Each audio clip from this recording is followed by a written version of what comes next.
Glasgow is critical, and I think everyone has recognised this juncture that we're at.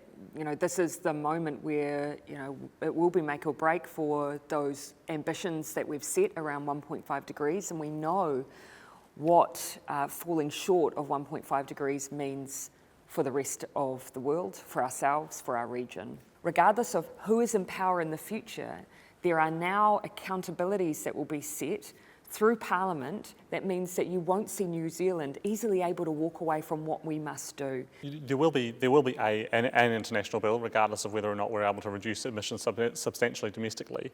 Treasury modelling had put the cost at around $900 million to $1.5 billion a year over the next decade. How does the government get the money? Will it come from general taxation, or will there be specific levies to ensure that polluters pay proportionally?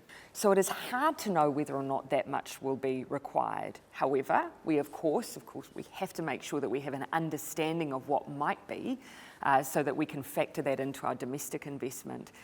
In terms of how that is paid for, well, of course, we've got several years before necessarily we're going to need to be footing that bill, but work is being done now to make sure wherever we invest in those markets that we're doing it in such a way that it doesn't lead to double counting, that materially makes a difference for those countries where we're working alongside them and with a particular focus on the Pacific.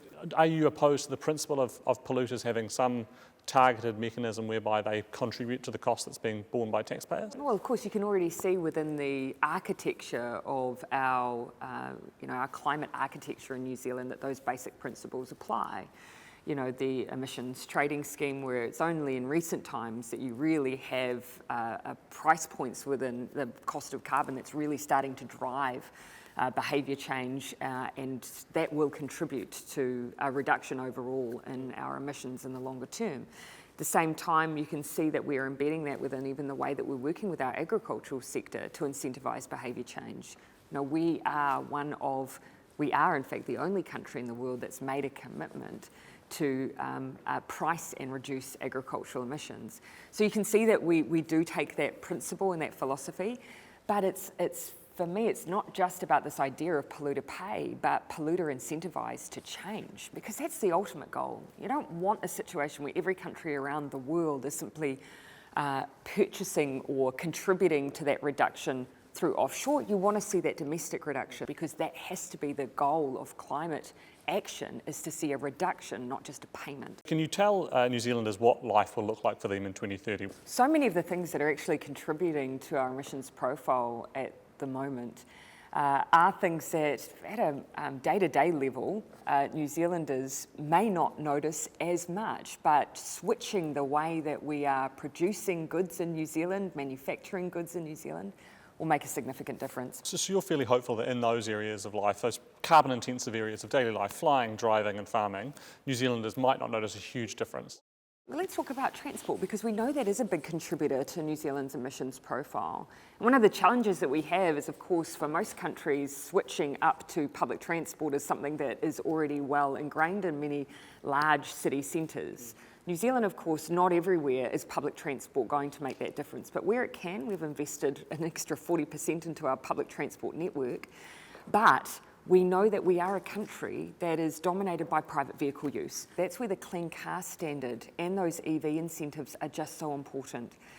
Even there you can see the significant difference that those alone are estimated to make. So for Kiwis in 10 years' time, my hope is that they will see more affordable EVs, that they'll see a second-hand market for those low emissions vehicles that make it more affordable, and that they have more public transport options. When you banned offshore oil and gas exploration, you mentioned that there will be a 3-year review of onshore oil and gas exploration. Is that review happening? And if so, are you open to banning onshore exploration as well? No decisions have been taken there. I mean, it was a substantial decision to take away offshore, and of course, now our focus is that just transition around onshore, and so that's the next process for us.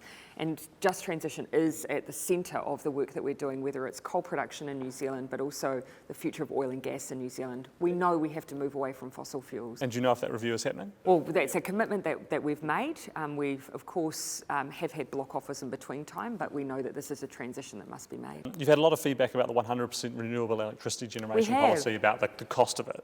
Are you still absolutely committed to phasing out fossil fuel electricity by 2030. We do believe that's an ambition we should drive towards. You can see in New Zealand in recent times, we've had that increase in fossil fuel use for electricity generation precisely because not enough investment has been made to try and bridge that gap between our 80+% renewable electricity generation and how to deal with those dry years for our hydrological production. So that is why we have created incentives now for ourselves because of that goal to try and create a renewable battery option, and we are working very hard towards that.